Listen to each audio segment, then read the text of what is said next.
I could be Great Christopher duo. Robin, you could be James Bond. Hi, I'm Jodie Comer. Hello, I'm Rafe Fiennes. And these are our film firsts with BAFTA. With BAFTA. I think the first film I remember seeing was, it's gonna be Disney, it's probably like The Fox and the Hound. The first film I ever saw was Bambi. Double Disney. Yeah, They I think those two in particular are very emotional, actually. That's probably why they stay. I cried at Bambi. First film I cried at. Have you watched Bambi recently, Rafe? Not recently, but this conversation is provoking me to go and see it. Might be a nice Rewatch Bambi. wind down after today. What was the first film you watched at a young age that you definitely should not have seen? I don't know if Well, my father took me to see George Lazenby in On Her Majesty's Secret Service. I was not aware of The Shadow of Sean Connery. I'm sure I shouldn't have seen the scene where he's wearing a kilt and he drops it in front of a lady and she makes a noise of exclamation. Classic Bond. Oh, Sean. It wasn't Sean, it was Sean. Oh. Or she should have said, "Oh, Sean, where are you?" First film or TV show with I was obsessed with. I feel like Never-Ending Story was something that I watched a lot as a child. Again, kind of scary. There's quite creepy elements within that film, but so enchanting. Yeah, when the horse gets stuck in the mud. Yes, Yeah.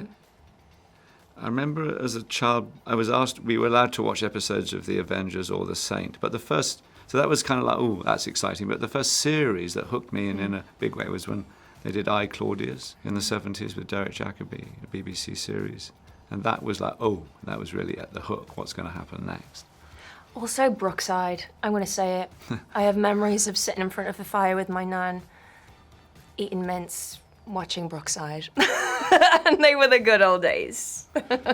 First character that kind of stuck with me and I was maybe obsessed with was Christopher Robin in Winnie the Pooh. More so because I had his haircut when I was close to his haircut when I was a child and I was... Please cut in a picture here. I'll send one in.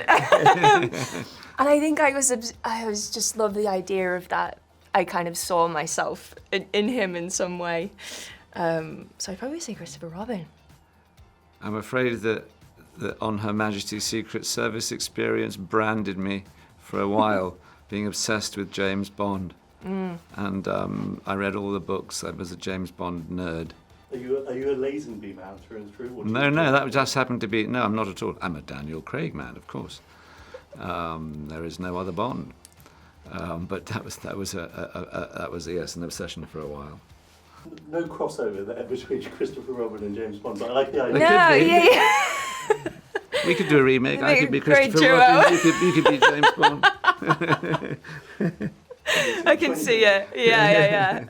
I feel like the first film I remember watching that made me want to act was probably Morven Caller by Lynn Ramsey and Samantha Morton. I remember watching that and thinking, oh gosh, this is... Well, I remember just being so enchanted by Sam. And again, how kind of intimate and raw that film felt, the acting felt, it all felt very natural and rooted. And I thought, oh wow, I'd love to get to a place where it feels that natural.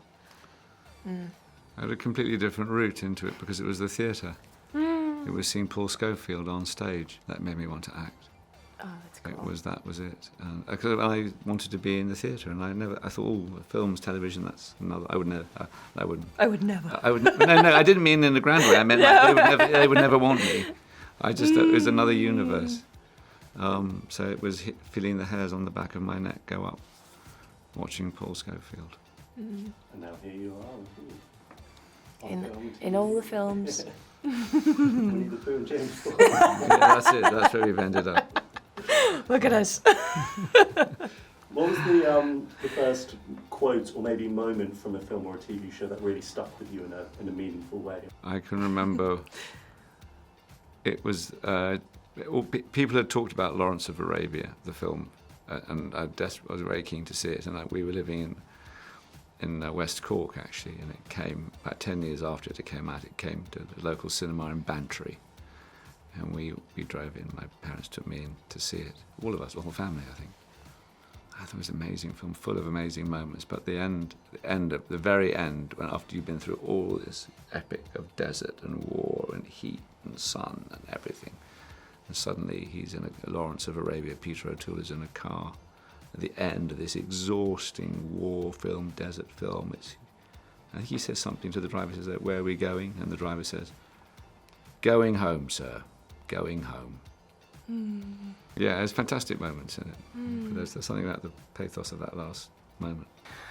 I mean, something just come to my head, but I don't know if it's like something that I've been, that was really, I don't know, that felt really profound. And then I'm going to be like Forrest Gump, life's like a box of chocolates. You never know what you're going to get. What was it? Forrest Gump? Forrest Gump. Yeah. And he says, So go on, Jodie. life is like a box of chocolates. You never know what you're going to get. That's great. He said it exactly like that. That was a quote that just came to my head, so I'm going to say it. Art speaks to us in different ways. Yeah. My first day of filming on 28 Years was on Holy Island, which was an hour and a half north of Newcastle. And my scenes were with Alfie Williams and Aaron Taylor-Johnson. And it was great, actually, because we'd just come out of a 2-week rehearsal period where we were really trying to find the family dynamic. And then we went into this house for like a whole 5 days and were shooting predominantly the kind of family unit scenes before each of us go off in our separate ways. So it was great, really, to film on an island and experience the causeway and that kind of isolation, because that's very much the world in which they're living in. Yes, I remember feeling I came in late to the filming schedule, and you feel that coming in. You feel everyone's been working together for weeks. And there's a You're the fire, new kid in and school. the new kid in school. Plus, the first time on set with all that iodine and everything, and you feel and also, you want to be good on your first day with Danny Boyle, and you don't want to. So you have all these adrenaline, and you realise everyone's in a groove. And we had my first was the scene coming out of the train, wasn't it? For me, that was my first. Oh yes, yeah. You and the Samson but the. Which is great, because you're just stood there and it's mine and Isla's and Spike's moment of seeing him for the first time. And I think what's interesting, isn't it? We're creating a world. We share it with the director, the designers, with each other. We've all invested in the world that's been created from the page of the screenplay. But of course, we've all come from a hotel down the A something. We got up and we've all come from a sort of you've all kind of got up and we've washed and shaved and you hand your keys into your bed and breakfast or your hotel. And, so you come and then you sort of go and there's the car and the driver, and then you sort of go into makeup, and then something happens and you have to sort of build yourself up, and then you're on set, and then you look at the other actor, and here we are, and you have to, in this weird sort of transition from